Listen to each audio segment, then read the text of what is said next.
Hello दोस्तों, KVS NVS examination आज हुआ है तो एक पहला पेपर हमारे सामने है। ठीक है, इसका जो इंग्लिश का सॉल्यूशन है वो मैं आपको फटाफट से दे देता हूं। ठीक है, जो भी क्वेश्चंस पूछे गए हैं इंग्लिश के, ठीक है, सबसे पहले हम उनके आंसर्स देखेंगे, एक्सप्लेनेशन भी देखेंगे, सब कुछ बढ़िया से। ठीक है, 10 क्वेश्चन पूछे जाते हैं, आप सभी को पता है।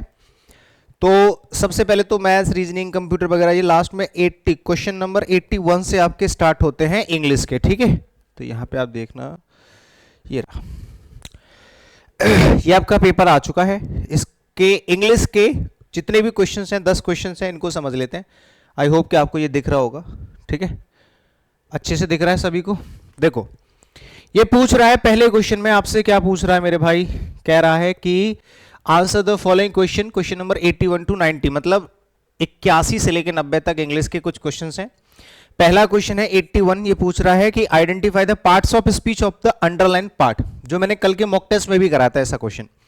Ravi is a courageous boy, यार बच्चा भी इस क्वेश्चन का जवाब दे देगा। बॉय नाउन है, नाउन से पहले एडजेक्टिव आता है और OUS लगा है तो डेफिनेटली वो आपका एडजेक्टिव हो जाएगा। बच्चों वाला सवाल है तो आपका सही जवाब हो जाएगा एडजेक्टिव, यानी कि ऑप्शन नंबर 3। ठीक है, दूसरे क्वेश्चन में पूछा है identify the clause of the underline part. ये भी सेम डिट्टो क्वेश्चन मैंने कल की क्लास में कराया था, सेम डिट्टो एग्जामिनेशन, जो आपका कल का मॉक टेस्ट था, लास्ट मॉक टेस्ट, उसमें सेम टू सेम सवाल कराया था। चाहो तो मैं आपको PDF खोल के दिखा देता हूं। ठीक है, देखो ये रहा, सेम ऐसा ही क्वेश्चन मैंने कल की क्लास में कराया था, कल ही।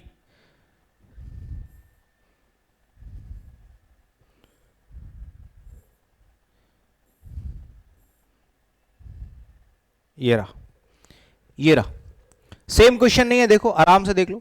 Can you tell me who wrote the panchtatva, किसने पंचतत्वों को लिखा। तो यहां पे आप देखोगे हु रिलेटिव प्रोनाउन था, उसके बाद वर्ब थी, उसके बाद ऑब्जेक्ट था, हमने नाउन क्लॉज लगाया था कि नाउन क्लॉज है। ठीक है, बिल्कुल सेम ऐसा ही सवाल आपका ये है, सेम ऐसा ही सवाल आपका ये है, देख लो। यहां पे पूछ रहा है बस हु की जगह दैट आ गया है, यहां पे हु की जगह दैट आ गया है। दैट भी रिलेटिव प्रोनाउन होता है, हु भी रिलेटिव प्रोनाउन होता है। दैट आया है तो दैट के हिसाब से यहां पे सब्जेक्ट भी है, वर्ब भी है, ऑब्जेक्ट भी है। अब इसमें कहीं पे एडजेक्टिव नहीं है तो ये एडजेक्टिव क्लॉज और एडवर्ब क्लॉज तो होगा नहीं।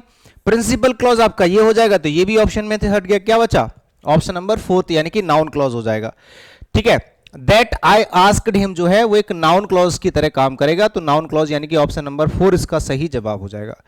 अगले क्वेश्चन में इनॉर्मस का सिनोनिम पूछ रहा है। इनॉर्मस का मतलब होता है विशाल, बहुत बड़ा। ठीक है, क्या होता है इसका मतलब, विशाल होता है, बहुत बड़ा। और आपको नियरेस्ट मीनिंग बताना है, नियरेस्ट मतलब सिनोनिम बताना है। तो यार सबको पता है विशाल क्या होता है, टाइनी छोटा होता है, वीक कमजोर होता है, स्ट्रॉन्ग मजबूत होता है, लेकिन वास्ट होता है बड़ा, बड़ा या फिर विशाल। स्ट्रॉन्ग भी पॉजिटिव वर्ड है, बट स्ट्रॉन्ग का मतलब होता है मजबूत और वास्ट का मतलब होता है बड़ा। तो आपका ऑप्शन नंबर 4 इसका सही जवाब हो जाएगा।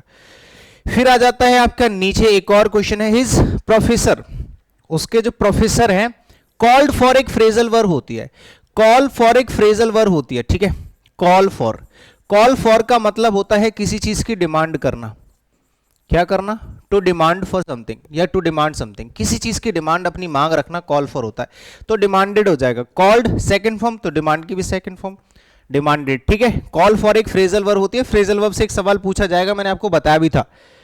ठीक है, उसके बाद नेक्स्ट क्वेश्चन में आप आ जाओ भैया, यहां एरर डिटेक्शन का सवाल पूछ लिया है। देखो एरर डिटेक्शन का सवाल है, ये कह रहा है one of the parts of the following sentence may और may not have an error, error हो भी सकती है, नहीं भी हो सकती है, आपको फाइंड आउट करनी है। यहां से सेंटेंस की शुरुआत हो रही है, इडियम्स यूज टू कन्वे। अब कुछ लोग तो इसी में गलती लगा के आ जाएंगे, आर यूज टू करके आ जाएंगे, लेकिन ऐसा नहीं है, क्योंकि यहां पे आर यूज टू जो वर्ब है वो इडियम्स के लिए नहीं है। वे इडियम्स जो यूज किए जाते हैं कन्वे करने के लिए एक मैसेज को अलग क्रिएटिव वे में, उनको, तो ये आपकी वर्ब है और ये आपका सब्जेक्ट है और ये आपका फ्रेज है, जो कि एक पास्ट पार्टिसिपल है, याद रखना, ये वर्ब नहीं है, मेन वर्ब नहीं है, ये पास्ट पार्टिसिपल है जो पैसिव सेंस दे रहा है। वे इडियम्स जो यूज किए जाते हैं एक मैसेज को कन्वे करने के लिए अलग मोर क्रिएटिव वे में, आर लाइक, वो होते हैं, लाइक प्रीपोजिशन है, एक स्पाइस की तरह होते हैं, मतलब एक सेंटेंस के अंदर मसाला डालने के लिए होते हैं इडियम्स, ठीक है। तो आर प्रीपोजिशन है, ये इसका ऑब्जेक्ट है और आर इसकी वर्ब होगी, ठीक है, linking verb. Are like the spice, that आपका रिलेटिव प्रोनाउन होता है और रिलेटिव प्रोनाउंस का जो एंटीसीडेंट है वो है स्पाइस। स्पाइस आपका एक अनकाउंटेबल नाउन कह सकते हो या फिर सिंगुलर नाउन भी कह सकते हो। स्पाइस वैसे सिंगुलर नाउन हो जाएगा, अनकाउंटेबल नाउन है, तो इसी के हिसाब से आपको यहां पे वर्ब लगानी होगी। दैट रिलेटिव प्रोनाउन है, एंटीसीडेंट के हिसाब से वर्ब आएगी, तो मेक की जगह मेक्स हो जाएगा, यानी कि डी वाले पार्ट में गलती है। अब डी ऑप्शन जो है वो पहले वाले ऑप्शन में दे रखा है, तो इसका सही जवाब होगा ऑप्शन नंबर एक ऑप्शन इसका सही जवाब होगा। Question number 85 error detection. बढ़िया सवाल है, मैं तो कहूंगा बहुत अच्छा सवाल है, ठीक है, बढ़िया मतलब मजेदार सवाल है, ठीक है। आगे आ जाओ थोड़ा सा नीचे कौन सा था वो, एक और सेंटेंस है, ये पैराजंबल का सवाल पूछ लिया आपसे, पैराजंबल का सवाल पूछ लिया भाई।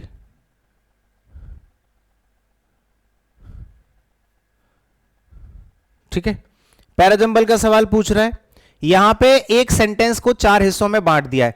To many science fiction movies we have seen against their human masters और रोबोट रिबेलिंग। अब देखो बहुत आसान सा है पैराजंबल, बहुत आसान। सबसे पहले सब्जेक्ट दे रखा है वी हैव सीन, हम देख चुके हैं क्या, बहुत सारी movies.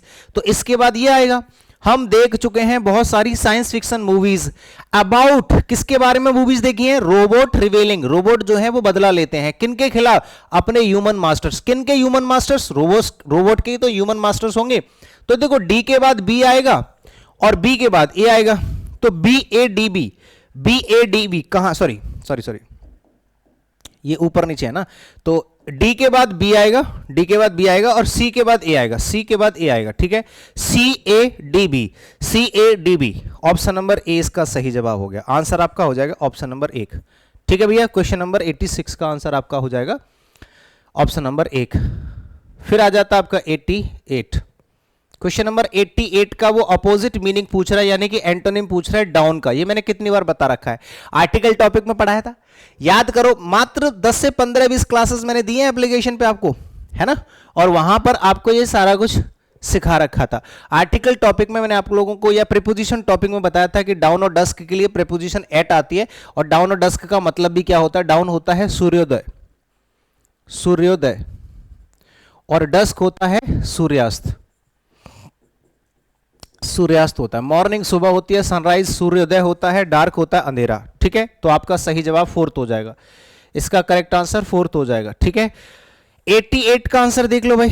Choose the option in which voice in the given sentence has been correctly changed. आपको वॉइस चेक करके बताना है, इसका वॉइस चेंज किया होगा और कौन से में सही तरीके से चेंज किया है वो आपको पता करना है। आपको पता है यहां वर्ब की फर्स्ट फॉर्म है, sorry have plus been plus V3 है। द इलेक्ट्रिक वायर्स, जो इलेक्ट्रिक वायर्स हैं, हैव बीन कट, उनको काट दिया गया है। अब ये नहीं बताया किसने काटा है, तो आप अपनी मर्जी से यहां पे समवन लगा सकते हैं, जो कि सम में लगा रखा है समवन। जब यहां पे हैज बीन हैव बीन है तो इससे पहले हैज और हैव होगा, और समवन सिंगुलर है तो हैज आएगा, कट नहीं आएगा, डिड नहीं आएगा, ठीक है।